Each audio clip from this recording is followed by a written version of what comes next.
último episódio de Grandes Civilizações.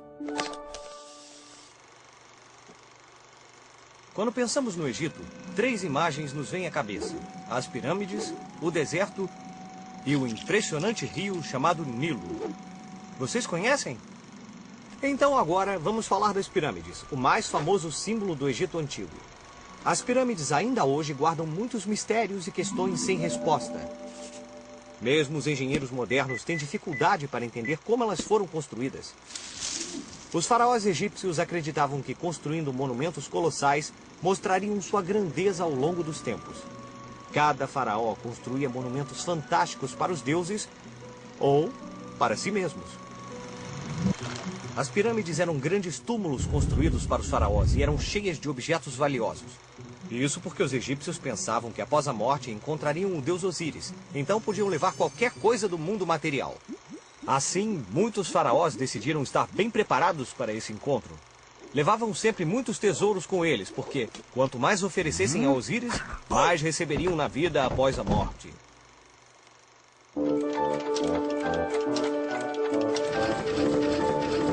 Grandes civilizações.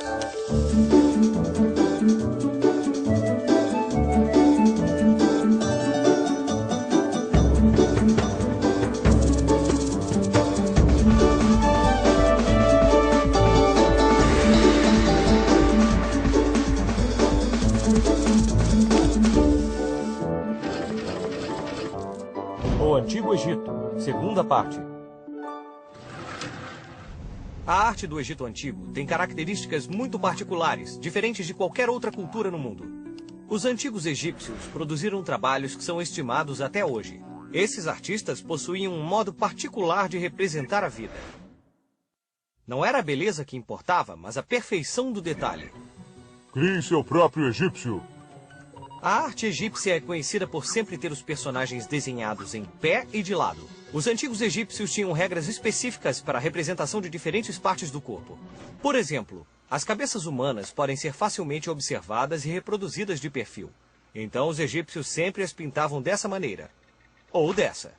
Mas os olhos estavam bem representados, como se o personagem estivesse de frente olhando para nós. Digamos que os olhos olhavam para frente e uma cabeça ficava de lado. Um outro exemplo era o busto e os ombros, que eram reproduzidos muito melhor de frente. Já os braços e as pernas, para dar sensação de movimento, eram melhor representados de lado. Essa forma de representar as figuras humanas através de diferentes ângulos dava-lhes uma aparência achatada e retorcida, como se tivessem sido atropeladas. Finalmente, vamos dar uma olhada no faraó. Não, ele não mede 30 metros. Quanto mais importante era uma pessoa na sociedade egípcia, maior era representada pela arte. Então, por isso, o faraó era maior. A ciência. Os antigos egípcios foram grandes astrônomos e cientistas. Na verdade, eles criaram o calendário de 365 dias e cada dia dividido em 24 horas. Esse é o mesmo calendário que utilizamos hoje para saber em que dia da semana estamos, ou para ver quando começam as férias. Dentre todos os cientistas do Império Egípcio, um ganhou destaque e é conhecido ainda hoje: Imhotep, o sábio. Imhotep foi fundador da medicina egípcia, bem como o sacerdote supremo e vizir do faraó Djoser-Netjeriket, para quem desenhou a primeira pirâmide. Assim, tornou-se o primeiro arquiteto da história. No Egito, os médicos eram muito queridos e respeitados. Eles usavam uma forma inicial de papel, chamado papiro, para escrever anotações médicas e diagramas. Essas anotações, reunidas como um livro, foram transmitidas de geração a geração. Algumas existem até hoje. Graças a esses papiros, sabemos que os egípcios já tinham médicos especialistas que tratavam da pele, dos ossos, dos dentes e do coração, assim como nós temos hoje. Os antigos egípcios também conheciam muito bem o corpo humano e utilizavam centenas de fórmulas para fabricar medicamentos para tratar de qualquer tipo de doença. Para os pacientes muito doentes, os egípcios tinham muitos instrumentos para realizar cirurgias. Os médicos egípcios cuidavam dos doentes, mas também cuidavam dos mortos. Afinal, inventaram as mumificações, muito importantes na cultura egípcia. Diversos estudos sobre o Egito Antigo ainda são realizados com essas múmias. A egiptologia.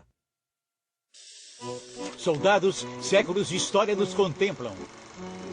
Foi o que Napoleão disse às tropas aos pés das pirâmides. Isso aconteceu quando esse grande militar desembarcou no Egito em 1798. Ele não estava interessado somente na localização estratégica do Egito, mas também nos tesouros que ali se escondiam. Por isso, além de soldados e armas, Napoleão também trouxe da França alguns cientistas para estudar o Antigo Egito.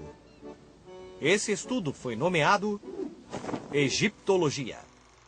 Essa nova ciência deu seu primeiro passo importante quando um oficial francês chamado Bouchard encontrou uma pedra escura esculpida, chamada mais tarde de Pedra de Roseta. Essa pedra continha sinais cravados que compunham um texto escrito em 3 línguas: grego, demótico e hieróglifo. Essa pedra era a chave para desvendar muitos dos mistérios do Antigo Egito. Após muitos anos de estudo da pedra, Jean-François Champollion finalmente decifrou os hieróglifos e afirmou que cada signo correspondia a um som. Assim, hieróglifos egípcios puderam ser traduzidos pela primeira vez. Finalmente consegui traduzir os hieróglifos!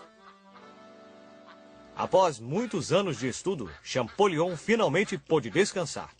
Essa descoberta sobre os hieróglifos logo serviu para decifrar a localização da tumba de Tutankhamon. Esse jovem faraó morreu aos 18 anos. Em 1922, Howard Carter encontrou sua tumba, mais de 3.000 anos após sua morte. Os túmulos dos faraós muitas vezes tinham avisos e maldições escritas nas paredes, mas Howard Carter e sua equipe ignoraram as advertências para o bem da ciência. Mas então, houve um apagão no Cairo. E ao longo dos anos, várias mortes misteriosas aconteceram com quem estava lá no dia da descoberta. Desde então, fala-se sobre a maldição de Tutankhamon. E todo aquele que visitasse a tumba de Tutankhamon seria vítima dela. Hoje, no entanto, muitas pessoas visitam o túmulo e ninguém realmente se preocupa com a maldição.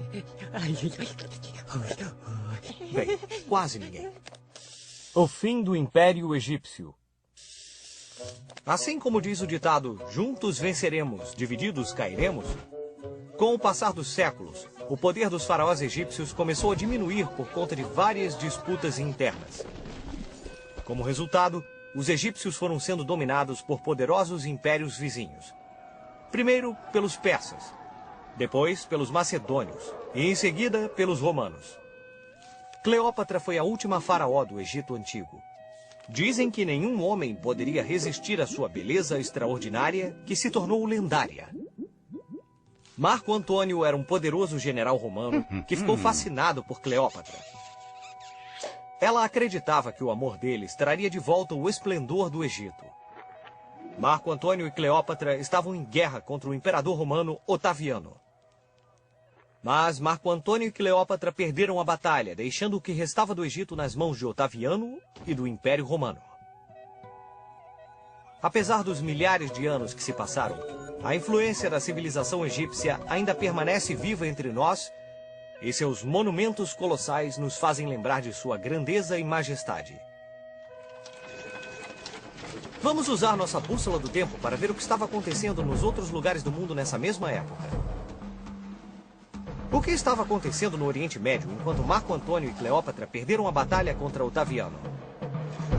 Essa batalha aconteceu no ano 29 antes do nascimento de Cristo. Naquele momento, os romanos não somente dominavam o Egito, como também oprimiam muitos outros povos que viviam ao longo do mar Mediterrâneo.